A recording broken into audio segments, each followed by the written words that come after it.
हम तो डूबेंगे सनम, साथ में तुम्हें भी ले डूबेंगे। नमस्कार, आप देख रहे न्यूज फॉर नेशन और मैं स्वाति पांडे आपके साथ। बिहार में कुछ इस तरह का खेला पावर स्टार पवन सिंह ने कर दिया है।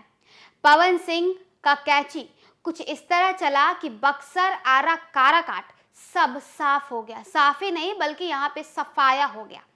भले ही काराकाट से पवन सिंह जीते तो नहीं, लेकिन एनडीए के प्रत्याशी को भी वो जीतने नहीं दिए और यहाँ जीत होती है माले के प्रत्याशी को।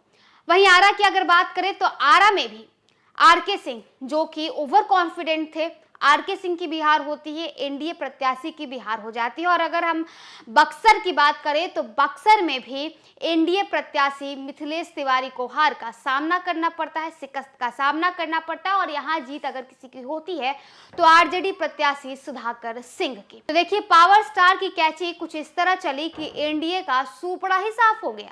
काराकाट लोकसभा चुनाव मतदान से 45 दिन में पहले रण में उतरे पवन सिंह भले ही चुनाव हार गए, लेकिन उनकी सियासी लंगड़ी की चर्चा हर तरफ है।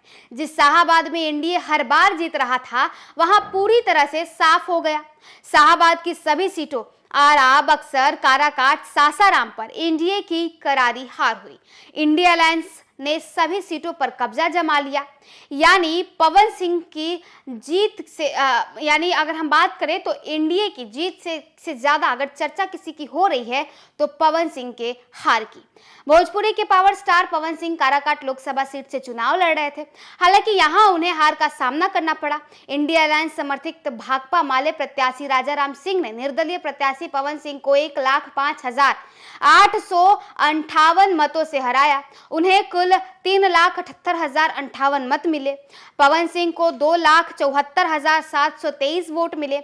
एनडीए समर्थित पूर्व केंद्रीय मंत्री जो रह चुके हैं राष्ट्र लोक मोर्चा के अध्यक्ष उपेंद्र कुशवाहा, उन्हें 2,53,876 वोट पाकर तीसरे स्थान पर वो चले गए थे। बता दें कि सीपीआईएमएल के राजाराम सिंह ने शुरू से ही बढ़त बनाए रखी और उनकी जीत का अंतर लगातार बढ़ता ही गया। 15वें राउंड की गिनती तक उपेंद्र कुशवाहा दूसरे स्थान पर रहे। उसके बाद पवन सिंह ने उन्हें पछाड़कर कुशवाहा को तीसरे स्थान पर धकेल दिया। बीएसपी उम्मीदवार धीरज कुमार सिंह 23,549 वोटों के साथ चौथे स्थान पर रहे। नोटा विकल्प को भी यहाँ 21,548 वोट मिला है। मतदाताओं ने नोटा को भी चुना है, जिसमें वो 5वें स्थान पर था। गौरतलब है कि बिक्रमगंज लोकसभा के विघटन के बाद 2009 में स्थापित काराकाट लोकसभा सीट पहले एनडीए का गढ़ थी, जहां गठबंधन ने 3 बार जीत दर्ज की थी। हालांकि 2024 के चुनाव में सीपीआईएमएल के राजाराम सिंह ने एनडीए के वर्चस्व को खत्म कर उन्हें तीसरे स्थान पर पहुंचा दिया। 2019 के चुनाव में उपेंद्र कुशवाहा राजद, कांग्रेस और रालोसपा के गठबंधन के तहत चुनाव लड़े थे और यहां से 2,79,469 वोट उन्होंने हासिल की थी। उस चुनाव में वे एनडीए समर्थित जदयू के महाबली सिंह से हार गए थे। अब सवाल उठता है कि काराकाट में हारने वाले पावर स्टार ने पूरे शाहाबाद में खेल कर दिया। जानकारों का कहना है कि पवन सिंह के खिलाफ आरके सिंह की ओर से दिए गए बयान से जो उन्होंने बयान दिया था उससे बवाल हो गया था और बहुत लोग वहां नाराज भी थे।